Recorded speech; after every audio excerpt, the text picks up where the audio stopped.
Okay, so let's dive right into these articles you sent my way. Okay. Looks like we're doing a deep dive into Christmas 2024. Yeah. Kind of a global snapshot of how people are celebrating around the world, Mm-hmm. the traditions they're keeping, and some of the bigger questions folks are asking about the holidays. Yeah, what's really fascinating to me is how this year, Christmas seems to be reflecting the state of the world. Hmm. You see this mix of somber reflection and resilient celebration. Yeah, that contrast is definitely coming through in these articles. Right. So we'll be looking at subdued celebrations in conflict zones, Mm-hmm. the revival of traditions in places that are rebuilding from hardship, Yeah. and even a philosophical debate about Santa Claus. I know, it's interesting, right? It's like looking through a kaleidoscope. I love that a Christmas kaleidoscope. It Yeah. really captures The variety. the variety of experiences. Yeah. And I have a feeling we're going to be in for some surprising discoveries along the way. Oh, definitely. So why don't we start with Bethlehem, which is a city that's usually buzzing with activity during Christmas. Yeah, this year, the atmosphere is very subdued, to say the least. Yeah. The conflict in Gaza has cast a long shadow over Bethlehem. Mm. So instead of festive lights and crowds of tourists, Right. you see security barriers and a palpable sense of unease. It's so sad to hear that tourism has taken such a hit, Yeah, because that's really the lifeblood of Bethlehem's economy. absolutely. Bethlehem used to welcome something like 2 million visitors every year before the pandemic. Wow. This year, that number has plummeted. Mm. It's fewer than 100,000. Oh, wow. And a lot of that tourism revenue comes during the Christmas season. Yeah. So the impact on the local economy is really devastating.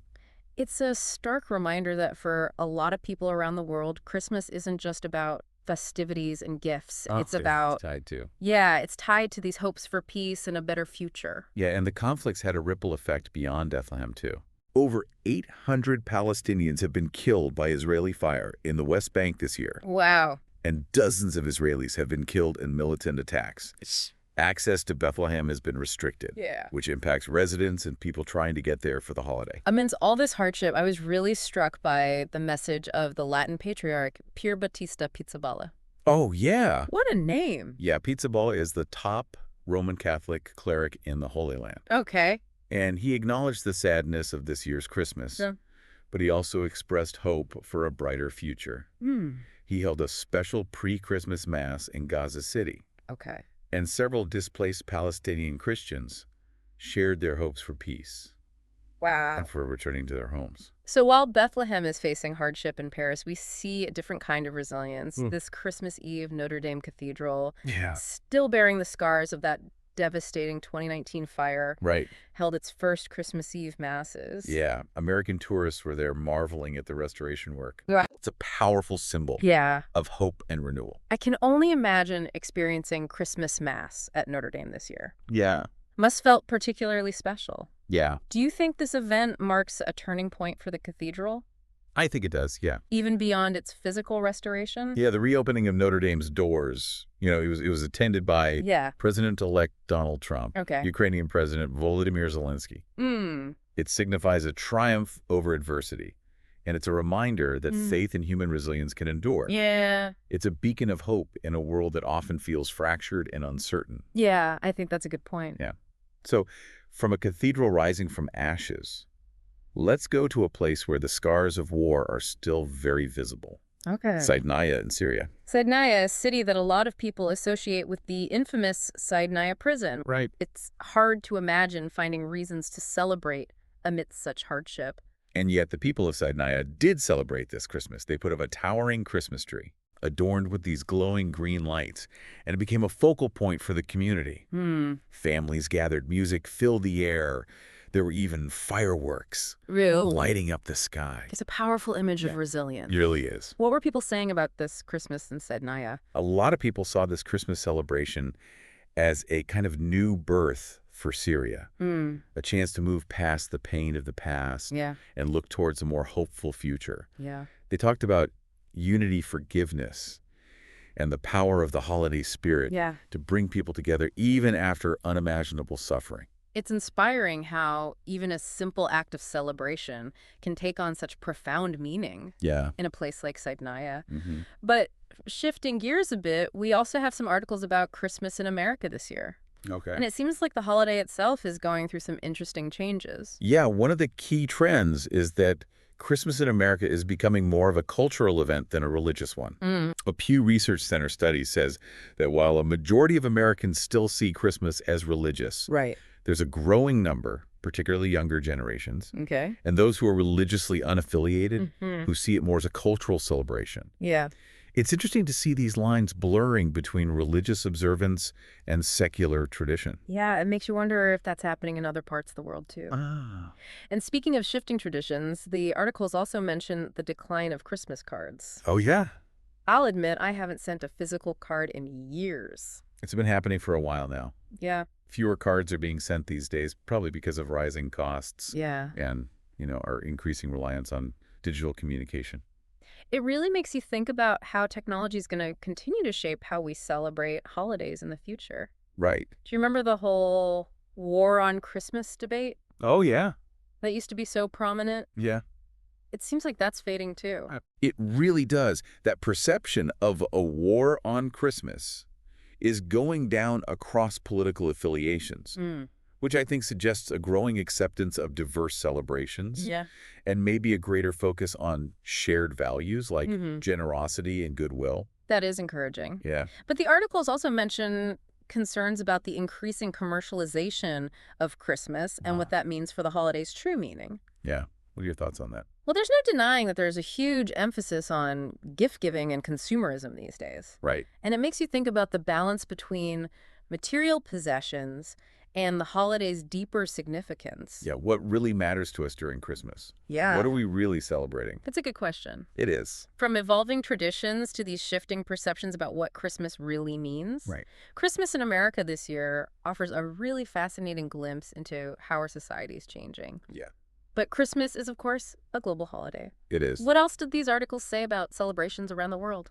We saw everything from snowstorms in the Balkans to Wow. volunteers delivering gifts to seafarers in Barcelona. That's nice. It highlights the holiday's global reach Yeah. and the universality of certain themes Yeah. like generosity, compassion, and that desire to connect with loved ones. And let's not forget some of the uniquely American traditions that happened this year, Oh, right. like American Airlines grounding right as holiday travel began. Oh, yeah. Classic holiday travel chaos. Right. And of course, there's NORAD tracking Santa's journey around the world, Oh, yeah? which started during the Cold War Wow. and still captures the imagination of kids and adults. It's heartwarming to think that something that started as a simple mistake, I know, right? a misprinted phone number in a department store ad, has Yeah. become a cherished tradition that brings joy to millions. It really is special. But speaking of traditions, we can't wrap up this global snapshot of Christmas without mentioning Pope Francis Of course. and his message for the holiday. Yeah, his Christmas address this year was a powerful call for peace and unity. He urged nations to overcome divisions Right. and even extend reconciliation to their enemies. It's a message that really resonates, Yeah. especially as we approach the 2025 Jubilee, Right. a year-long celebration of the Catholic Church. Yeah, millions of pilgrims are expected to go to Rome. Wow. The Jubilee represents forgiveness and a chance for spiritual renewal. Mm-hmm. And Pope Francis's plea for peace in Ukraine, the Middle East, Yeah. and for the release of hostages held by Hamas, it's a reminder of how important compassion and dialogue are in resolving conflicts. It seems like Christmas 2024 from a global perspective is both a celebration of our shared humanity and a reminder of the challenges we face. Yeah. It's a time for reflection, for hope, and for each of us to consider how we can contribute to a more peaceful and just world. It really is. But before we wrap up, we have one more topic to dive into. Oh, crap. One that sparks a lot of debate. All right. Santa. Yeah. Santa Claus, he's such an iconic figure. But as the articles pointed out, there's a lot of debate about whether it's right or not to tell kids he's real. What do you think about that?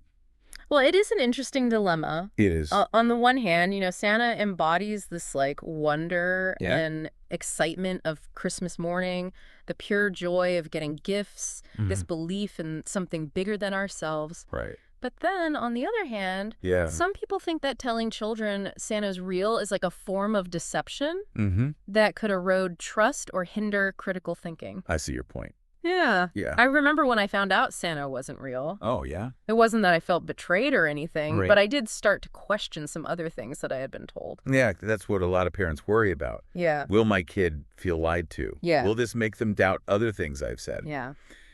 It's a tough balance It is. between preserving that childhood magic Yeah. and being honest. Yeah. But, some people see the Santa story as this harmless fantasy Mm-hmm. that, can encourage imagination and creativity. Right. It lets kids tap into that sense of wonder that's so unique to being a kid. Mm-hmm. I have great memories of leaving cookies out for Santa, trying to Right. catch a glimpse of him on Christmas Eve. It's so sweet. Yeah. And you're right. You bring up a good point about the cultural significance of Santa. Yeah. I mean, he's practically a universal symbol of generosity and kindness, Right. the spirit of giving. Mm-hmm. For many people, those values outweigh the concerns about deception.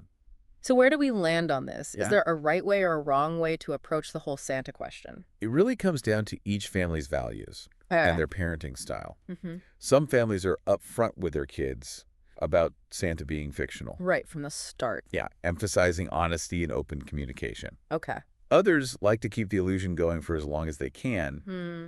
focusing on the joy and wonder it brings. And there are ways to do both, right? Yeah. Embrace the magic and the truth. There are some families who create their own traditions Okay. that blend the Santa story with their own values and beliefs. Okay. Like they might talk about Santa as a symbol of giving Yeah. instead of as like a real person. Hmm. Others use it as an opportunity to teach their kids about the history of Santa Okay. and how he's celebrated all over the world. That's a really cool approach. Yeah. Yeah. It turns out what could be a yes or no question Mm-hmm. into this chance for a conversation Yeah. and learning. It's amazing to me how one figure, Santa Claus, can spark so many perspectives I know. It's fascinating. and approaches. It shows how complex parenting is. Yeah. And how much our beliefs and traditions really matter. There's no one right answer. Ro. What works for one family might not work for another. Exactly. I think that's a good point to end on. Yeah. We covered a lot in this deep dive. We did. From reflections in conflict zones to the revival of Notre Dame and even this debate about Santa Claus. Yeah. It's so clear that Christmas 2024 is this mix of global celebrations, changing traditions, Right. big questions about what the holiday means. What stood out to you the most? Hmm. I think for me, it's the resilience of people, Okay. even in really tough situations. Yeah. Whether it's finding joy amidst conflict in Syria Mm-hmm. or rebuilding Notre Dame in Paris, Yeah. people are celebrating, connecting, Yeah. holding on to hope. It's a powerful reminder that even though there are a lot of challenges in the world, Yeah. that spirit of Christmas, peace, hope, goodwill, Right. can still inspire us. I think that's a great takeaway from this deep dive. Yeah. As you celebrate this Christmas, think about how all these events and different views shape how you see the holiday. It's definitely a lot to think about. And here's one last thought. Okay. How can we take that Christmas spirit and use it to make a difference all year round, Mm-hmm. not just during the holidays? That's something for all of us to think about. It is.